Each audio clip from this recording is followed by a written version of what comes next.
दिया न जाए हरदिया में काथी फेंकलू। तो हेलो फ्रेंड, कैसे हैं? उम्मीद करते हैं कि आप लोग अच्छे होइएगा। जी हाँ दोस्तों, अगर आप लोग मेरे चैनल पर पहली बार तो मेरे चैनल को सब्सक्राइब कर लीजिएगा कि आने वाला वीडियो आप तक पहुंच सके। जी हाँ दोस्तों, आज हम धनंजय धड़कन और अवधेश प्रेमी यादव जी के ऊपर बातचीत करेंगे। तो इस वीडियो को शुरू से अंत तक जरूर देख लें कि आपको फुल जानकारी हो सके। दोस्तों, आप लोग जानते होइएगा धनंजय धड़कन और अवधेश प्रेमी में विवाद हमेशा बना रहता है। दोस्तों जी हाँ, आज हम इन्हीं के ऊपर बातचीत करेंगे, तो इस वीडियो को शुरू से अंत तक जरूर देखें। तो चलिए स्टार्ट करते हैं दोस्तों। जी हाँ, बता दें कि धनंजय धड़कन के 5 महीने गाना चढ़ता है हरदिया।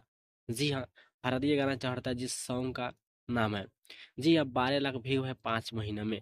वही बात करें आप सभी का अवधेश प्रेमी यादव जी का। अवधेश प्रेमी यादव जी का व्यू 47 लाख 5 महीना में है। जी हाँ दोस्तों, बताइए कौन आगे है भी गाना के लेकर।